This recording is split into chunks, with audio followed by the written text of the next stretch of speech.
Hello guys, welcome to my channel. এখন আমরা যাচ্ছি বিষ্ণুপুর ঘুরতে। চাকদা বিষ্ণুপুর বনগাঁ থেকে কাছাকাছি 8 ঘন্টা লাগে যেতে। এই যে আমার বোন, তো আমরা দুজন রেডি হয়ে গেছি, মা ওরাও আসছে। বিষ্ণুপুরে হচ্ছে আমার মায়ের গ্রামের বাড়ি। আমরা কোনোদিন যাইনি, থেকে বড় হয়ে এই ফার্স্ট যাচ্ছি। তো থাকো, তোমাদের সাথে শেয়ার করবো। গ্রাম্য পরিবেশ হবে, তোমাদের সাথে সবটাই শেয়ার করবো। সবাই চলে আসার পর আমরা বিষ্ণুপুর যাওয়ার জন্য বেরিয়ে পড়ি অটো করে।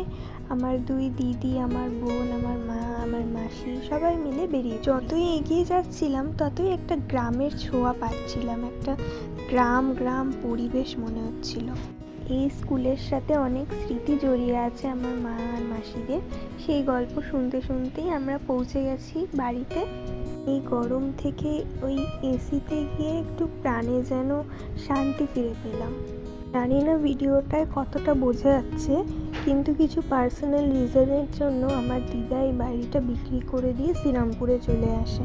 তো এখনও তুলসী মণ্ডপ আর বেদিটা ভাঙা হয়নি। ওই বেদিতে আমাদের প্রত্যেক বছর কালী পুজো হতো।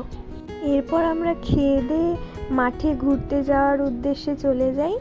আর আমার মা মাসিরা স্মৃতি মনে পড়ছিল, সেগুলোই দেখাচ্ছিল। দেখো, আমরা কলা বাগানে ঢুকে গেলাম ঘুরতে ঘুরতে। এখন আমার মনে হয় যে কতই না মজা করতাম ওখানে যদি মামা বাড়িটা থাকতো।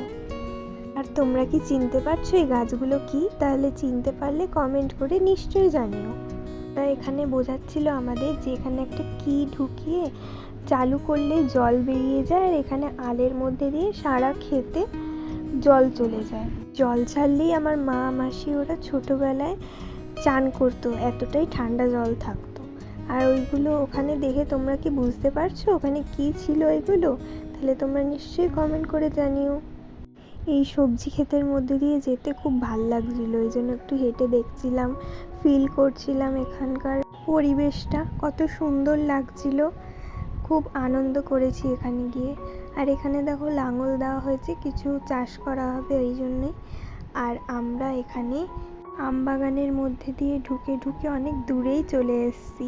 আমবাগানটা কত সুন্দর লাগছিল, এত ঠান্ডা এখানে কিছু বলার নয়, তোমাদের বলে বোঝাতে পারবো না আমি। আর এখানে এসে আমার মা মাসিরা এতটাই ছোটোবেলার স্মৃতি মনে পড়ে গেছিলো যে আনন্দ পেয়েছিল অনেক গিয়ে। আর আমরাও খুব আনন্দ পেয়েছিলাম। আর এখানে আমার মা বোন সবাই কুলেখাড়া পাতা দেখতে পেয়ে কুলেখাড়া পাতা তুলতে লেগেছিল। ওই দূরে দেখো ছাগল গরু সব ঘাস খাচ্ছে, আমরা ওদের কাছেই যাওয়ার চেষ্টা করছিলাম। যত আগে যাচ্ছি তত আরও আগে যেতে ইচ্ছা করছে, মানে থামতে ইচ্ছা করছে না, অনেক দূর অবধি যেতে ইচ্ছা করছে। এত সুন্দর লাগছিল না জায়গাটা, তাই জন্য সবাই আমরা বসে পড়েছিলাম মাঠের মধ্যে গল্প করতে। আর ওখানে দেখো বাচ্চাগুলো কুকুরগুলোর সাথে কি সুন্দর খেলছিল, আমার তো দেখে খুব ভাল লাগছিল। আমি নিজেই কুকুর ভয় পাই, কিন্তু ওদেরকে দেখে আমার খুব ভালো লাগছিল, ওরা কি সুন্দর ওদেরকে জড়িয়ে জড়িয়ে খেলছিল। সন্ধে হয়ে যাওয়ার পর না এত সুন্দর লাগছিল পরিবেশটা যে ছিঁড়ে আসতে ইচ্ছে করছিল না ওখান দিয়ে। আর দাদা আমাদের একটা গাছ চেনাচ্ছিল ওই দূরের হাত দেখিয়ে। আমি এখানে খালি পায়ে হেঁটে একটু গ্রামের ফিল আনার চেষ্টা করছিলাম, আর ঘাসের ওপর ওরকম খালি পায়ে হাঁটতে খুব ভালোই লাগছিল। ব্যাস, তারপর আমরা একটু ঘুরে সবাই মজা করে হেঁটে হেঁটে আস্তে আস্তে বাড়ির পথে চলে আসছিলাম। আর আসার সময়ও আমবাগানের ওখান দিয়েই এসছি, কারণ যাওয়ার সময় ওই একটা রাস্তাই ছিল। এইটা কি মাখা তোমরা কি কেউ চেনো? চিনে থাকলে অবশ্যই কমেন্ট করে জানিও। আর আমার বোন কি খাচ্ছিল জানো? জাম। ওখানে একটা জাম গাছ আছে, এত মিষ্টি খেতে। এরপর আমরা বাড়ির আশপাশটা একটু ঘুরে বাড়ির পথে চলে আসি। আর আসার সময় বাসে অনেক ভিড় ছিল, এই কারণে আমি ভিডিও করতে পারিনি।